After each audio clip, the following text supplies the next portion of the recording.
Детството е най-безгрижното време в живота ни. В детството сме щастливи, свободни, обичани. Уви, не такава е реалността за всички деца. Някои растат без родителска грижа и ласка, не получават играчки и лакомства, не посещават училище, защото нямат обувки да стигнат до там. Насилието и самотата са верни спътници на тези деца. Днес обаче ще ви разкажем няколко щастливи истории. Истории за спасение. Те доказват, че доброто може да тежи повече от злото. Започва Малки истории. Предаването, което поглежда живота през вашите лични съдби.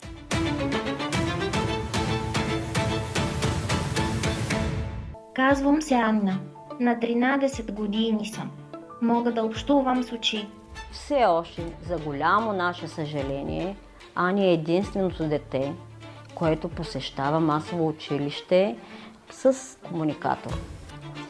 Тогава просто излязах от училище и се прибрах на работа и се разкрещях от радост. Ама така, може би 5 минути съм крещяла в стаята. Тя винаги ни е приемала като свои си деца. И ние също нея като майка. Аз не съм чувствала липса на майка в живота си. Аз просто помагах, че са читали децата. Иначе щеха да идат в сиропиталище. Нема било страх от нищо. Останете с нас.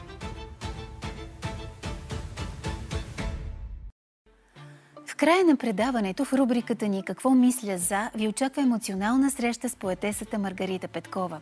А в студиото ни вече са Росица Петрова, директор на Фондация за децата в риск по света, и Павел Топалов, модератор на група "Помощ за затруднени родители". Добре дошли! Преди да започнем нашия разговор, нека да видим историята на Ани, която може да разтопи и сърце от лед. Ани е много специално дете. Тя не тича на вълни и не залива двора с радостен смях, както другите деца. Ани може да общува единствено с поглед, благодарение на една машина. Баба й е посветила живота си на това момичето да има нормално и щастливо детство. В тази мисия й помага цяла армия от хора с добри сърца. Здравей, Ани! Здрасти, бабо. Как си, Ани? Как ми да днес? Добре. Ти написа ли домашните? Да. Някакви затруднения?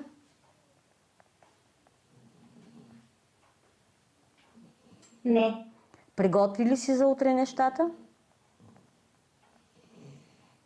Да. Добре. Забавлявай се. Казвам се Анна. На 13 години съм. Живея в град Търговище, но съм от Стара Загора. Мога да общувам с очи. Моята сила са роднините, които са моите две ръце.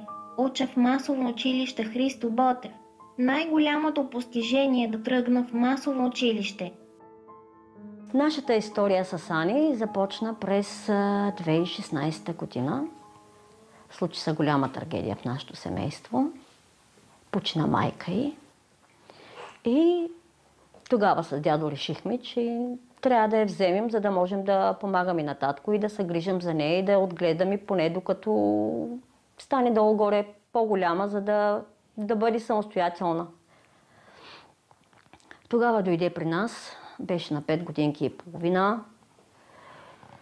И така ни беше трудна комуникацията, може би повече от основните неща, да я нахраня, да й дам водичка, да я преспя, да я заведа на рехабилитация и една чисто биологична баба с задоволяване на всички нейни чисто биологични нужди. Но аз просто бях решила, че не искам да съм такава баба и че трябва нещо да се направи по въпроса, защото тя просто си имаше много голям потенциал. Тя се ражда с обвита пъпна връв, но понеже е здраво износен плод, интелектът й е съхранен. И бих казала, че е над нивото за възрастта си. Правиха и може би преди няколко години IQ тест и се оказа, че има голям потенциал, който просто трябва да направим всичко възможно, за да го използваме. Ходихме в карен дом във Варна, където споменаха, че има някакво устройство, което е с поглед, което тя може да управлява, но тогава си нямахме просто, даже не можехме да си го представим какво е. И една седмица не спах. И казах на дядо и на баща и не знам какво ще правим, но ние трябва да закупим такова устройство. Това е устройство, чисто физическо, което се състои от страшно много камери и лаптоп. И за да изпише дума или буква или нещо да направи, тя задържа поглед за секунди върху буквичката и по този начин буквичката се изписва. Никой не го управлява го самото дете. Моята задача е само да включа копчето. Докато дойде наистина време за първи клас. И понеже имаме едно много хубаво училище, първо основно Христо Ботев Търговище, и то е на центъра след основен ремонт, с абсолютно всички изисквания за деца с проблеми, с асансьор, с естакада, с абсолютно всичко. И отидах да поговоря с директора, той така ме прие, изслушаме. Много съм му благодарна, че даде шанс на Ани да опита. Сложи равен старт с всички останали деца. Тогава просто излязах от училище и се прибрах на работа и се разкрещях от радост. Ама така, може би 5 минути съм крещяла в стаята. Това ми беше най-емоционалният момент, в който той даде равен шанс на Ани с всички останали деца. И така, тези водопари, когато се съединят... Размиват ме историите, които моите приятели и роднини разказват. Любимият ми момент от деня е вечерта, защото тогава се събираме цялото семейство.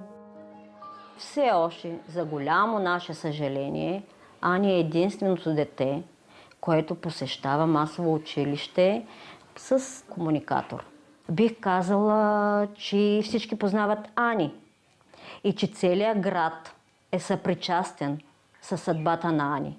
От първия ден, в който Ани е в Търговище и в нашето семейство, ние не сме сами. Много приятели ни помагат и непознати, и просто целият град е много съпричастен. Целият град познава Ани и аз, моята визитка е бабата на Ани.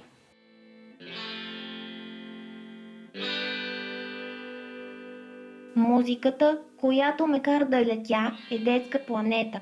Нещото, в което абсолютно вярвам, е, че един ден ще проходя. Аз съм щастлива, защото съм аз.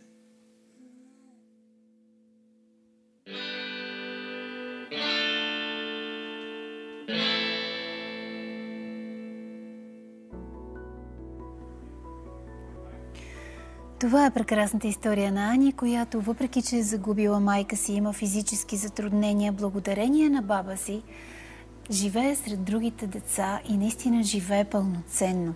Тя дори печели награди от конкурси.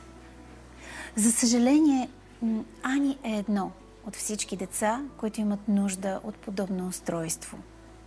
Русица, какво да направим?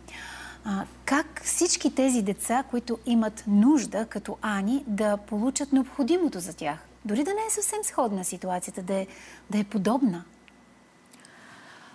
Да, наистина трогателна история и благодарение на бабата на Ани и подкрепящия семейен кръг, Ани има това детство и този равен шанс, за който бабата говори няколко пъти, което й дава възможност да се развива наравно със своите връстници. За много деца с увреждания това не е така, защото нямат такава баба, нямат подкрепящо семейство или семейството живее в крайна бедност. И тогава трябва да се работи не само за тях, за Ани също. Тук всичко се е случило благодарение на усилията и амбицията на бабата да набави този комуникатор, да отиде в Карин дом, което само по себе си е неправителствена организация, а не институция държавна. Но за всички останали деца е нужно системите да сработват от мига, в който такова дете се ражда с някакъв вид затруднения. Тоест, първо трябва да имаме една добра система за превенция на изоставянето на тези деца, защото риска от тяхното изоставяне е много по-висок, отколкото риска от изоставянето на деца без увреждания. след това да започне веднага подкрепа на семейството, психологическа, емоционална, изобщо не на последно място по отношение на физическата среда, защото тези деца имат нужда от физически подобрения в дома си, за да може това да улесни тяхното развитие. И, разбира се, приобщаващо образование. Когато казваме обаче тези деца, нека да уточним, че днес няма да говорим само за дечица, които имат такъв тип физически затруднения, като Ани. Ще говорим за децата в риск. Какво означава деца в риск? Оказва се, че това понятие е доста по-широко, отколкото на пръв поглед така ни се струва. Бихте ли могли да обясните какво е деца в риск? Кои дечица попадат в тази категория? Ще кажа това, което казва Закона за закрила на детето. Децата в риск са всички деца, чието родители са починали, отсъстват от техния живот, лишени са от родителски права или са с ограничени родителски права, или деца, които по някаква причина са останали без родителска грижа. Това са деца жертви на насилие, злоупотреба, нехуманно, унизително отношение, включително и на наказания. Това са деца, за които съществува опасност от увреда на тяхното физическо, психическо, емоционално, социално развитие. Това са деца, отпаднали от училище или за които има риск от отпадане от училище. И ако насложим всички тези определения, ние ще си дадем сметка, че познаваме поне няколко такива деца около себе си. Става дума за доста сериозен брой деца. Може ли да видим графиките, които илюстрират това, което Росица току-що обясни? Според данни на Националната мрежа за децата, актуални към 2023 година, всяко трето дете е в риск от бедност и социално изключване. Ето сега виждаме графиките и всъщност, за съжаление, когато ги разгледаме, ще открием, че ситуацията не е никак радостна. Че доста деца, включително тези на съседите ни, може би тези на някои наши приятели, са в риск, без да се замисляме за това. Много е висок процента на деца в бедност, в риск от бедност и социално изключване в България. Значително по-висок в сравнение с страните от Европейския съюз, другите страни от Европейския съюз. И ако се вгледаме по-внимателно в хипотезите за дете в риск, ще видим, че бедността присъства под една или друга форма навсякъде. Или риска от бедност и социално изключване. Затова всички ние като общество трябва да сме много бдителни. Как всъщност бедността би могла да превърне едно дете от такова семейство в дете, което рискува? Какво рискува? Рискува да остане гладно? Рискува да остане неуко? Какво рискува точно? Риска е по отношение на неговото физическо развитие. Риск от недохранване, получаване на витаминозна храна, риск от изоставане в емоционалното си развитие, в когнитивното си развитие, в социалното си развитие. И за всичко това би била виновна бедността. Много често това е причината. Много често такива деца растат в семейства, в които има поколенческа бедност. Тоест, всяко следващо поколение влиза в капана на бедността, не може да излезе от него и не може да даде нещо повече на детето си, отколкото едно базово съществуване. Тези деца не могат да се социализират с връстниците си, защото родителите нямат възможност да ги изпратят на лагер или на екскурзия, да ги поканят на рожден ден. Да им купят помагала или поне 2 чифта обувки за лятото и за зимата. Тези деца растат с травмата на бедността и с ниското самочувствие и самооценка, което оказва огромно влияние върху по-нататъчния им живот и развитие като възрастни. Много широка рамка, всъщност, поставихте на деца в риск като определение. Аз ще попитам Павел, който е доброволец, участва в група в социалните мрежи, която помага на затруднени родители. Какво най-вече молят? За какво молят родителите в тази група? За съжаление, доста често хората молят просто за храна и някакви дрежки за своите деца. Като нашата група осигурява посредничеството между дарителите и затруднените. Като съответно ние следиме да няма измами, защото има хора, които биха се домогнали до подобна аудитория от дарители с цел да злоупотребят, най-общо казано. Било то да продадат даренията или, примерно, да не са толкова затруднени. Именно това е и нашата задача на модераторския екип, да следим доколкото е възможно да няма подобни злоупотреби. Да, на първо място са... Най-тъжно, че наистина става дума за храна и дрехи. Това са неща от първа необходимост. За какво друго молят? Другия проблем често възниква в есенно-зимния сезон, когато сметките за електричество са по-високи и хората, особено от непълни семейства, случаи, които примерно 2 деца са гледани само от майка или още по-лошо, само от баба, защото и двамата родители по някаква причина отсъстват от живота на децата. Тогава хората натрупват сметки за ток през зимата. Случва се да помагаме и да събираме средства за наем. Също така, ако деца се разболеят, сигурно знаете, цените на лекарствата напоследък изобщо не са ниски и внезапно личен лекар е предписал някаква рецепта, която гони 3-цифрена сума и този човек не може да се справи и тогава помагаме и ние. Ние виждаме постоянно в социалните мрежи и кампании, в които родителите молят, или близките, най-общо казано, молят да се събере една сума за лечение на децата им. Това... Прекрасно, че се събират големи суми. Ние го виждаме.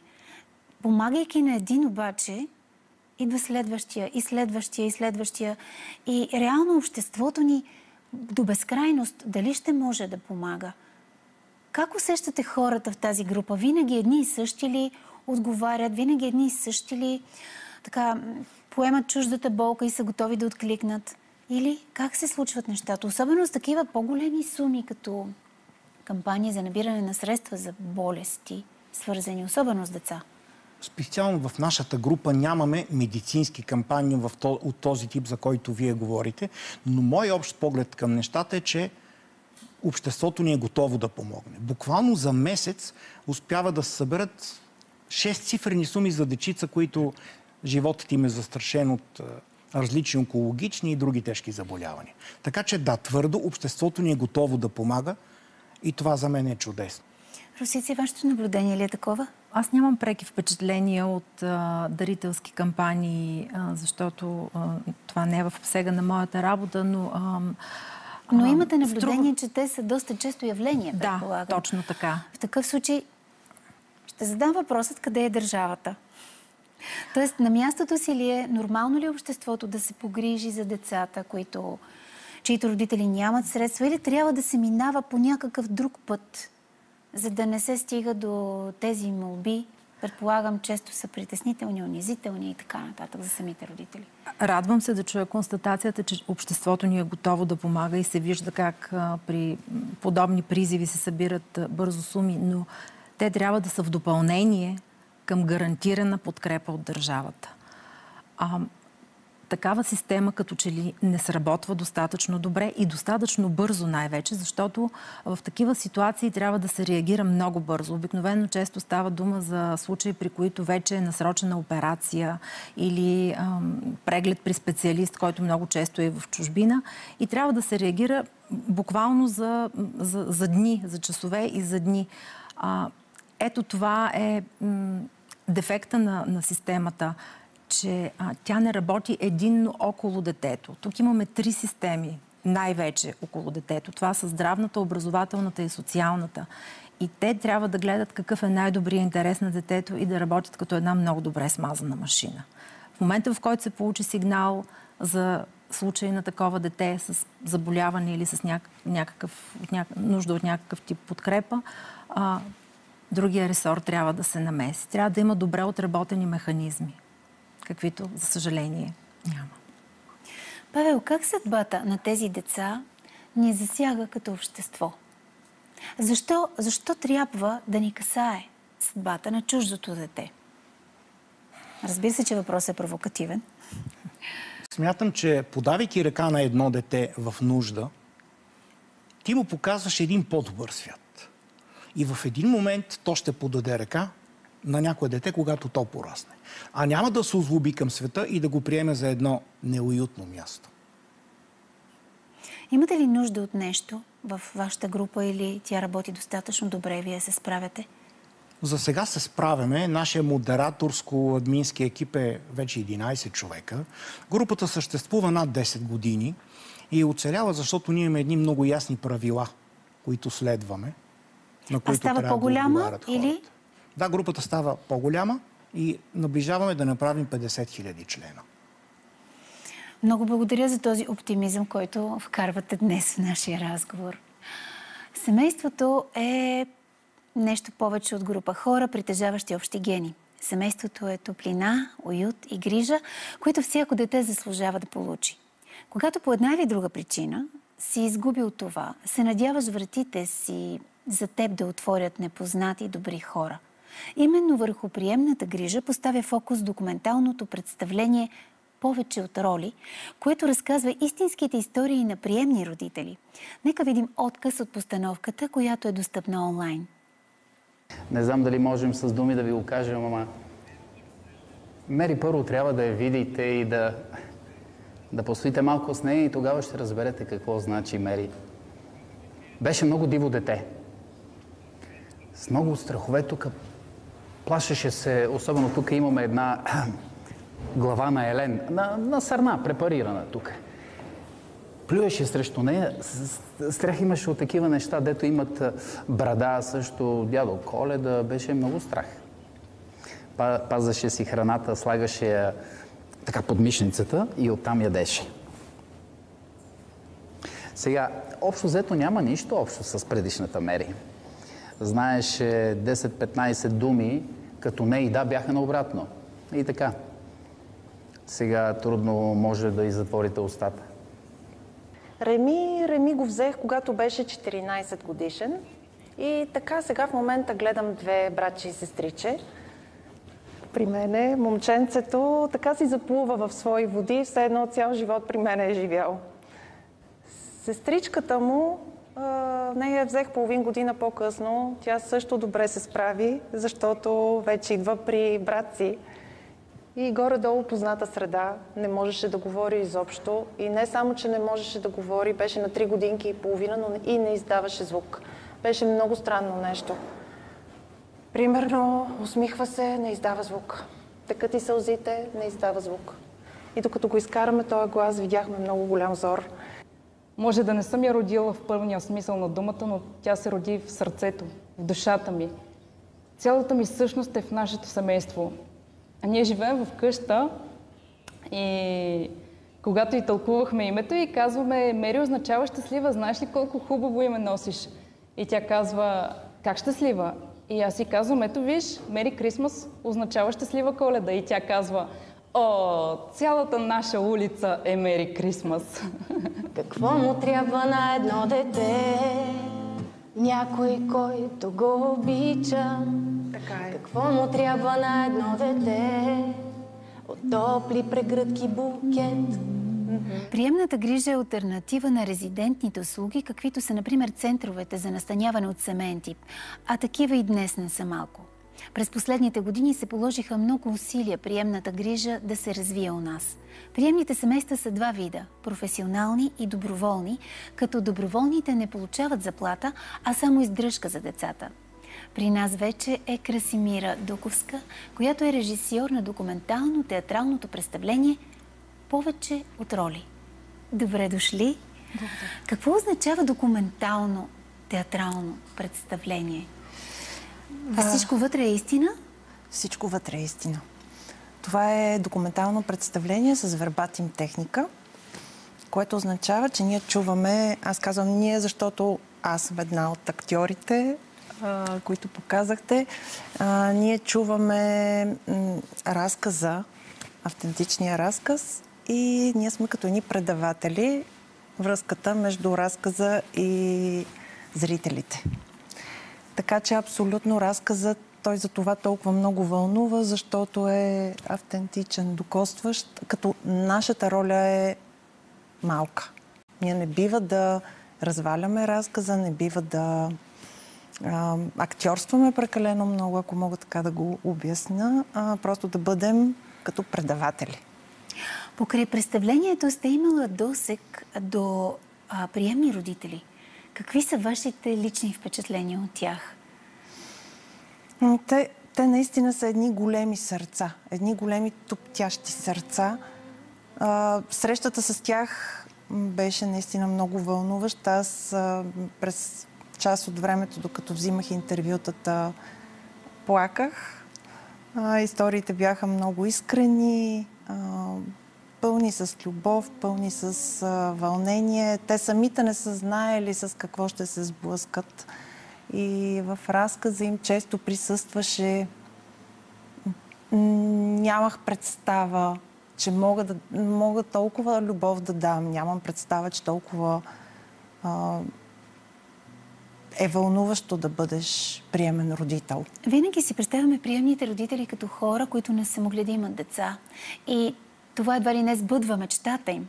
Но не всеки случай е такъв. Има приемни родители, чието деца вече са пораснали и те подават ръка на едно малко същество и сякаш го правят не толкова заради себе си, колкото осъзнато заради детето.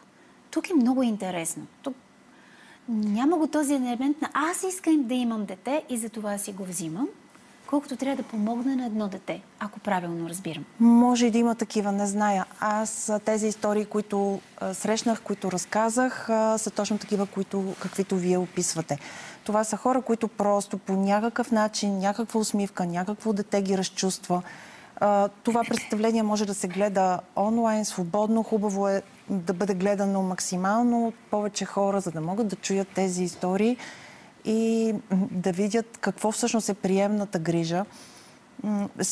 Аз разказвам 3 истории, те са 4 всъщност, защото единият приемен родител взима отново след това деца.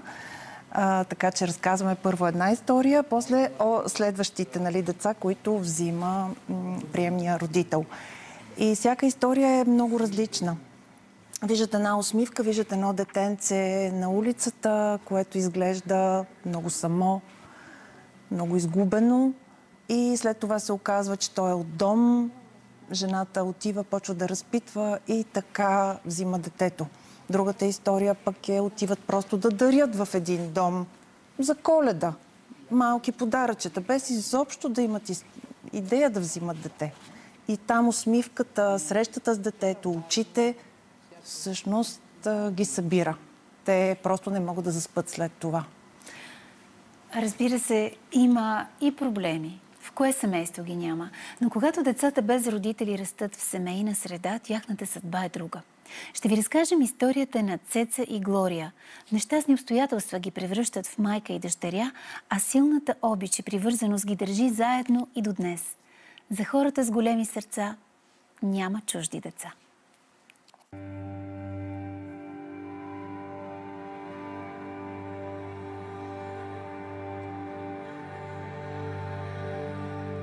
Майка ми, аз съм била на 6 години, когато е починала и след нейната смърт баща ни трябваше да се грижи за нас двете. Сестра ми да ни направи прически сутрин за детска градина, за училище, да ни подготви някаква закуска и знам, че му е било доста трудно и тежко. Даже имам спомени, че съм го чувала вечери така да плаче. Но пред нас не го е показвал. Започна работа в кметството на село, започна в читалището да ръководи една певческа група и оттам така се появи една светлина в нашия живот. Той се запозна с една жена в тази певческа група. Това е нашата леля Цеца, с която и до днес сме си рамо до рамо, ръка за ръка, в лошо, в добро. Тя се превърна в една водеща фигура в нашия живот. Стана наш приятел, наша майка. Научи ни на много неща, научи ни на труд, на това, че каквото и да се случва в живота, не трябва да се отказваш. Винаги трябва да се отнасяш добре към останалите. Тя просто влезе в живота ни и донесе една светлина, уют, спокойствие. Като я кажа Лелю, като се обърна към нея с това обращение, на мен ми е все едно ми казвам майка. Даже моята сестричка в началото я наричаше мамо. Аз съм си имала дом, имала съм си животни, кошки, пуйки, патлици, овци и деца. Мои чужди. Здравей! Здравей! Добре дошла! Аз го съжалявах, че е болен човека и две дечица и не мога. Той беше много болен. Ти не мисли, че аз съм тръгнала нещо да правя. Така го мислят некои, ама не е било така. Той почина 5 години след като майка ми почина. Беше си болен, имаше проблеми с сърцето и му стана лошо. Дойде линейката, взе го и си спомням, че точно след 3, най-много 5 минути, линейката се върна. Видях, че са събрали много хора и разбрах, че си е отишъл. Хората тогава и в съда видяха, че отношенията ни с Леля така са си топли семейни отношения и че ние там ще се чувстваме най-добре. Тя ни беше настойник. Те много хора са я питали дали, примерно, тя получава някакви пари за това, че се грижи за нас. Просто хората се отнасяха недоверчиво към това, че една жена може да направи нещо подобно и да го направи без да получава нищо в замяна. Но това е факт. Тя си се е грижила за нас като за свои си деца и абсолютно никакви облаги не е получавала от това. Как вика една, я си гледай, вика твоите деца, а ти ги мани, вика. А тя няма деца. Викам, гледай какво нещо. Аз просто помагах, че са читави децата. Иначе ще ходят в сиропиталище. Нема било страх от нищо, само от болест. Те от това, а те виж, кога дойде заболяването. Ето, кога се отключи. И сега ми е много тягаво такова. Страдам.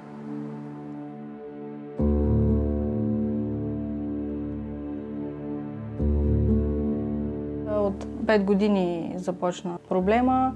Започнах да накуцвам с левия крак и постепенно започнаха да се появяват и усложнения. Почнах да хода по изследвания и се не може да се сложи точна диагноза, не може да се предприеме и лечение.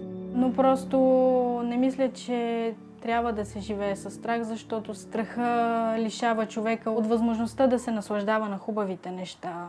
И на мен, ето и сега ми става много емоционално, защото съм изпадала в ситуации, в които съм си мислила, ами ако нещата не се променят, ами ако състоянието се влоши.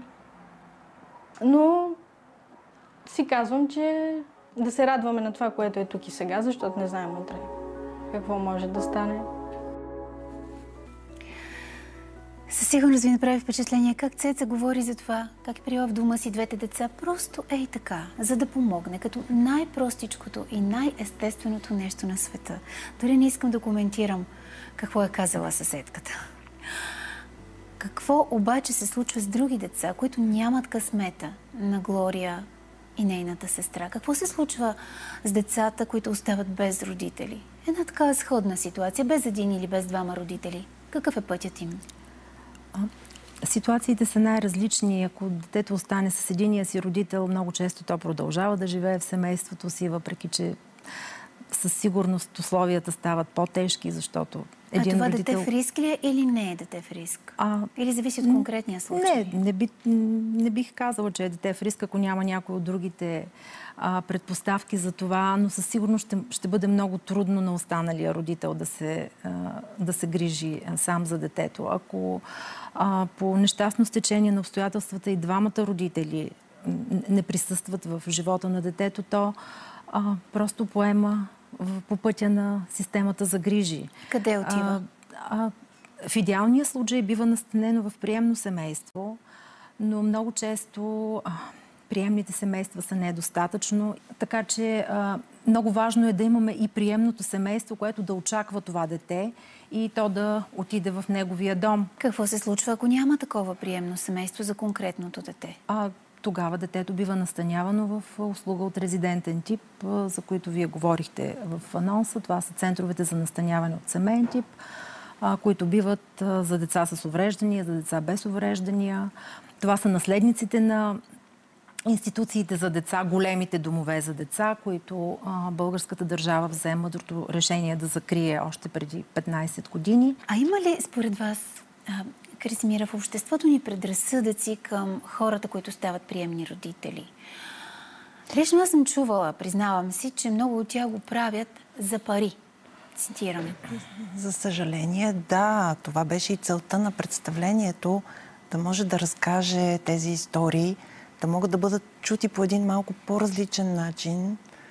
Някакси вярвахме, че театърът може да разкаже тази история така, че да бъде чута.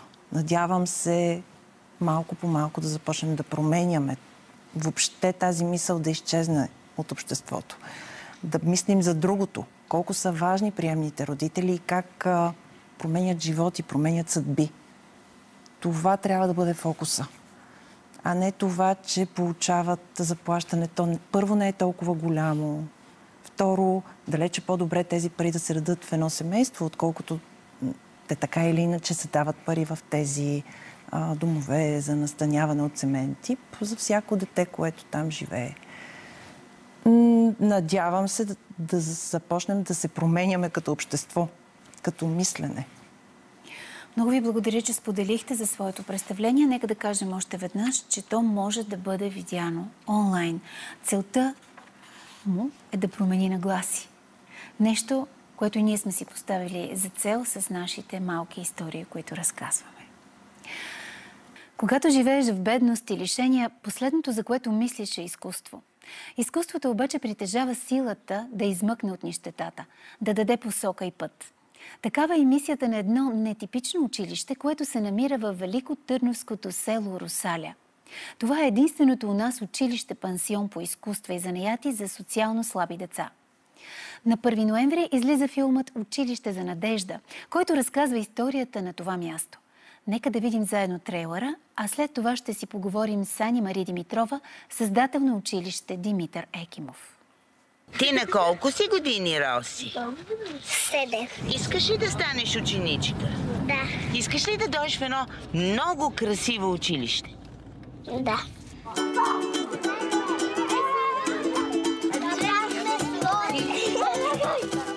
Смятам, че училището ни е прекрасно и много различно. Ще учим цифрите и числата. 7, 8, 9, 10. Важното е да свикнем един с друг, да се приемем и да се обичаме и да си помагаме.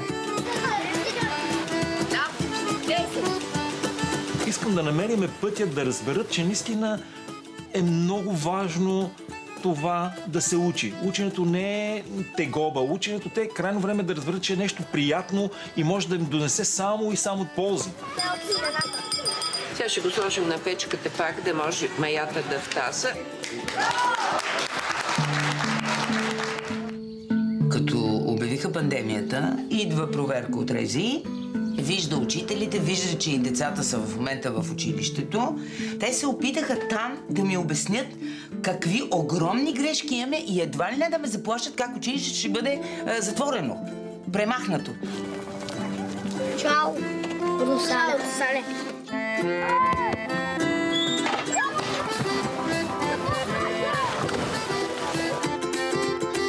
Благодаря, че намерихте всички нас, за да се съберем и да бъдем най-добри приятели.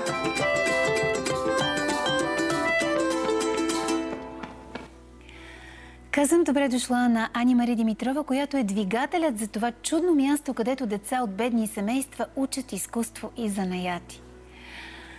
Кажете ни, че има смисъл и че всъщност това е пътят. Това е пътят. И има огромен смисъл. След 10 години вече съществуване, тази година имаме юбилей, 10 години, вече имаме ярки доказателства за това, че пътя, по който тръгнахме, има огромен смисъл и е нещо, което трябва да бъде правено и от други хора, които имат желанието и силите да го направят.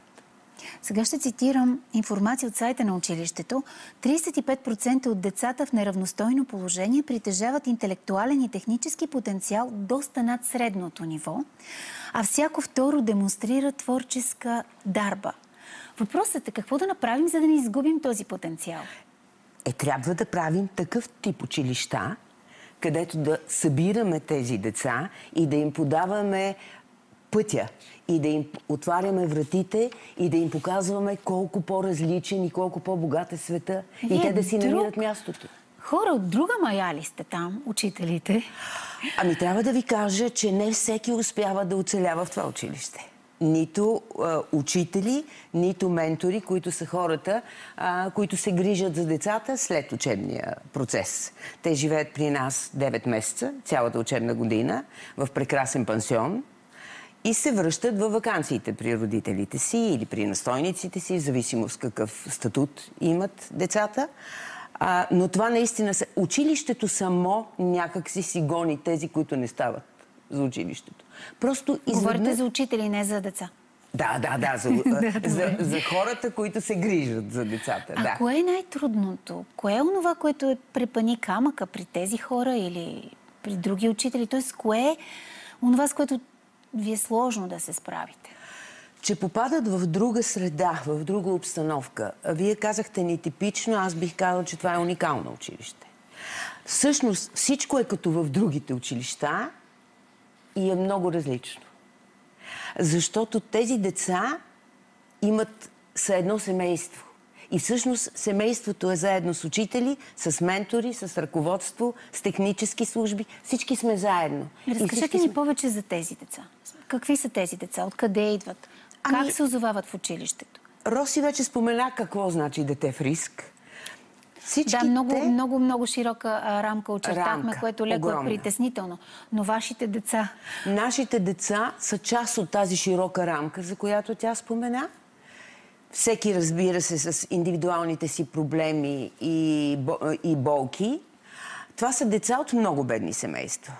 Дето се казва деца от улицата, на които ако не им помогнеш, ще си останат там. А може и да стане по-зле. Но разбира се, мога да кажа, че ние избираме си децата. Не можем да помогнем на всички. Искаме, но не можем. Как ги избирате? Ходим, правим срещи с тях, с нашите учители по изкуства, с нашите психолози. Тоест, търсим будни деца, любопитни към живота, любопитни към света, онези, които ще искат всеки Божи ден да стават все по-умни, по-добри и да вървят все по-напред. Просто вече сме си изградили едно умение да ги усещаме. Разбира се, не казвам, че понякога не правим грешки, но все пак се опитваме да изберем сред многото, видяхме цифрите, които минаха, сред многото деца да изберем Над 53 400 деца са отпаднали от училище през миналата година. Това е много, много сериозно. Искам само да кажа, че в нашето училище децата всеки ден ходят на училище. Това не се случва и в едни от най-добрите училища. Мисля, че ще ме подкрепите. То е и безплатно. Нека така да кажем, че е безплатно за децата, за учениците. Абсолютно безплатно.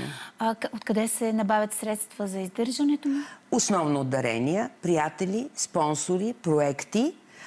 Откакто влезе закона за частните училища, получаваме и делегиран бюджет от държавата, който обаче е много маничък. Бих казала смешно малък, защото пък ние имаме много малко деца. Ние не можем да си позволим по-голяма бройка деца. Разбира се, не само заради парите, но и за това, че трябва да построим още един пансион, трябва да имаме повече условия, което не можем. Сега ще задам един въпрос, който няма укор към това, което вие казахте, към думата избираме децата си. Много добре разбрахме какво означава това. Очевидно обаче има и други деца сред неизбраните, за които някой също трябва да се погрижи. Какъв е краткият отговор? Да, не и кой е този някой? Да, за всички деца трябва да има грижа. Кой? Хрумна ми една африканска поговорка, докато гледахме видеото, която гласи, че за да се отгледа едно дете е нужно цяло село. Тук виждаме в Цяло село Русаля, което се грижи за тези деца, но и село в преносния смисъл на думата. Това са хората около децата, учители, ментори, семейство и така нататък. Какво става с неизбраните? Тоест, какво остава с другите деца, които остават в България? Може би трябва повече такива училища да се създадат или какво е другото решение? От 10 години се опитваме да разкажем на държавата, на институциите, свързани с тези проблеми, да разкажем какво се случва и да им кажем, че ще им дадем ноу-хау. Ние ще им помогнем, ще им кажем какви трябва да бъдат менторите, какви учителите, как трябва да го направим, защото вече имаме опит. От каква подкрепа бихте се нуждали? Финансова единствено, вероятно? В момента финансова е зверски нужна, постоянно нужна, защото не бихме оцелявали иначе. Това е ясно. Но ние искаме да мотивираме и да провокираме държавата да създаде тя такива училища. Защото децата са много. Което би било напълно логично. Да, така е. След като станат пълнолетни, децата, които са израснали в институции, лишени от семейна подкрепа и опора, се изправят пред големия въпрос: а сега на къде? Бях на 9, когато попаднах за първи път в институция и бях в голям потрес. Бях на 9, когато осъзнах, че всичко това, което се случва около мен, не е редно и аз не трябва да бъда такава. А трябва да бъда някъде другаде, където ги няма тези неща. Сама подадох сигнал. Защото много малко деца като мен биха направили такова нещо. А аз съм силна. Бях в Плевен преди 4 години и там бях в кризисен център, в който се наложи да остана под полицейска закрила за 6 месеца. Там нямах право да излизам и да имам телефон. Обаче имаше една психоложка, която е много добра и ми помагаше, изгради ме и благодарение на нея знам какво искам. Благодарение на нея също така умея да разговарям с хората правилно, да мисля малко по-позитивно над нещата, да намирам най-хубавото дори и в лошите неща. Ето, това, което ми се е случило в семейството, сега съм щастлива и съм минала през всичките тези неща, обаче пак съм добре сега. Попаднах на много добри хора в живота си. Това е моята директорка в сегашната институция, в която живея. И Марта, която е от фондацията на Подарете книга и ми е ментор. Те двете наистина са до мен, когато ми е трудно, когато съм свършен, когато всичко се сгромоляса на земята. Те винаги са там, винаги ме съветват, винаги подхождат с мен така, че да ги разбера. И аз съм много благодарен, че съм имал възможност да срещна такива хора. Аз искам да стана психолог. Искам да помагам на такива деца като мен. Не само деца. Хора, които имат проблеми и не могат да се справят с тях. Защото независимо на колко години си, никога не е късно да те удари живота. Мен ме влече мениджмънта. Нали.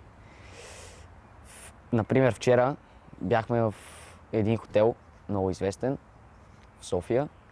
И се разделихме на отдели. Аз бях на рецепция и беше много вълнуващо и много интересно да науча как да разговарям с клиентите, как да ги посрещам, да ги приветствам в хотела, как да работя с системата на хотела и така нататък.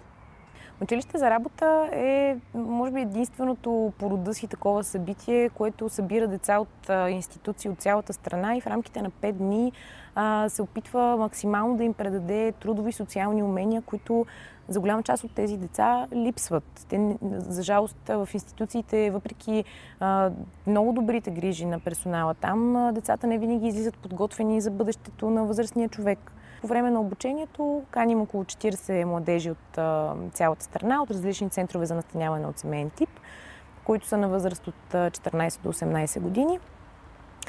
Тук се научават за пръв път да пишат CV, научават се как да се държат на интервюта за работа. По време на следващите няколко дни посещават реални бизнеси, където, да кажем, влизат в истински ресторант, в кухнята, готвачите им разказват как са започнали професията си. Разделяме ги на различни екипи според интересите им. Имаме ресторант, IT фирма, строителна фирма. От 2 години правим и рекламна агенция, фирма, в която събираме децата с по-артистични интереси, които могат да се развият в тази сфера. И освен, разбира се, посещенията по различни фирми, имаме и лекции с различна тематика. Да кажем, финансова грамотност, сексуално образование, нещо, което е много важно за децата в това положение. Голяма част от децата много бързат да правят семейство. Затова каним някой, който да им разкаже колко трудно всъщност е да направиш семейство и да се грижиш за дете. Тази година пък заедно с мен и моята колежка имаме един младеж, който помага като организатор, който миналата година беше в училище за работа, сега е пълнолетен, премести се да живее в София и ни помага заедно с организацията, с различните дейности, покрай това да организираме децата, да ги заведем на местата, където трябва да бъдат. Ами аз особено до преди миналата година, преди училище за работа, изобщо не ми се учиш, нито си мислих за планове за бъдещето. Но миналата година толкова доброволци си говорихме и като почна разговора, като видях как е, и те ми викаха, те вярваха в мен и ми казаха: ти можеш, пробвай, и аз пробвах и се получи. И за това съм тук сега. Главно игри искам да правя. Това ми хареса повече, защото обичам и да играя много игри и се радвам и да ги правя. Училище за работа е инициатива, която дава възможност на младежи между 15 и 18 години да се запознаят с трудовата среда и всъщност да се ориентират, да разберат с какво биха искали да се занимават. От днешния разговор за децата в риск разбрахме от какво имат нужда. Също така разбрахме, че няма как напълно да компенсираме липсите им. Обичта, която трябва да им се даде от най-близките им. Опората, която, разбира се, те също искат да получат от тях, но все пак можем да направим много. Защо? Защо да го направим ние? Какъв е смисъла? Нещо като финални думи, които биха били и подтик към нашите зрители. Защо пък и те да го направят? Може би Роси е добре да каже финалните думи. Аз само искам да кажа, че вместо думи предлагам хората да дойдат и да гледат филма "Училище за надежда".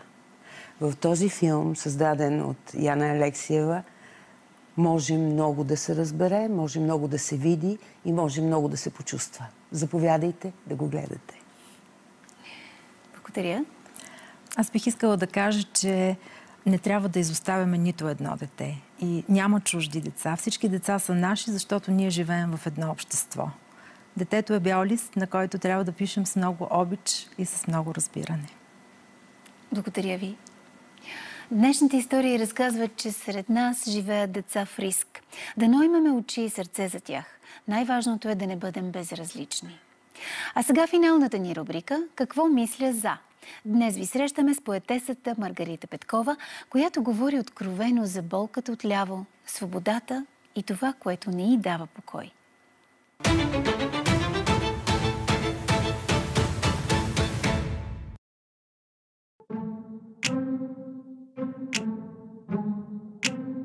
Свободата за мен е всичко. Но свободата, която не накърнява чуждите свободи, която не е диктатура на моята собствена свобода.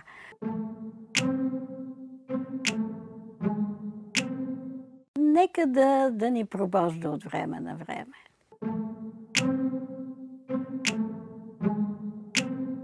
Оцеляването предполага физическо такова. А човек в крайна сметка е и дух, и мисъл, и едно друго ниво, така че не обичам да оцелявам. Искам да живея.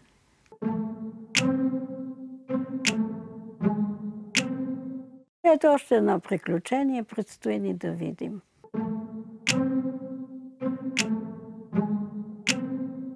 Аз смятам, че всички времена са абсурдни. За тези, които ги живеят. Исторически план всеки може да каже, че и това е било абсурдно време. Нещо нормално.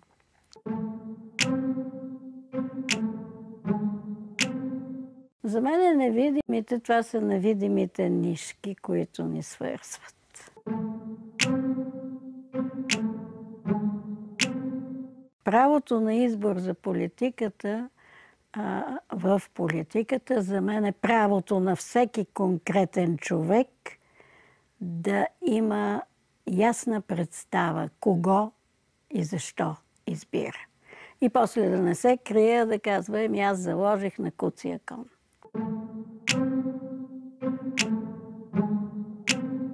Не ми дава покой, че съм толкова дребна и нищожна, когато тази земя под нас разтрепери.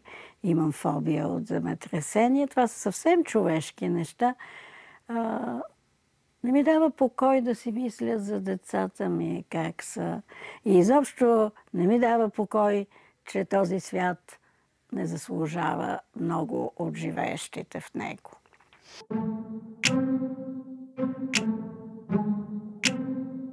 Без мисълта за другия, ние всъщност не мислим и за себе си. Те са така свързани. Ако не мисля за себе си, не мога да мисля за никой друг. Но ако не мисля за някой друг, за какво да се мисля?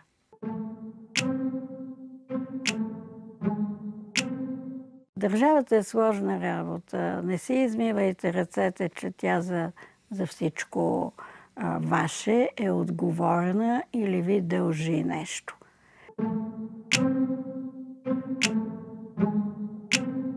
Да отуча хората от това да крадат, да лъжат, да мамят, да мързелуват. Т.е. по някакъв начин да внедря 10 Божи заповеди и да отменя смъртните грехове.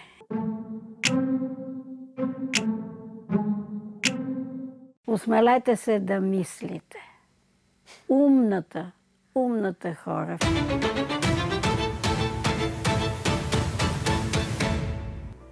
Осмелете се да мислите, каза Маргарита Петкова. Осмелете се и да чувствате, бихме добавили ние, защото само тогава малките истории имат значение, когато ни предизвикват да бъдем хора. Желаем ви спокоен следобед. До следващата неделя точно в 2.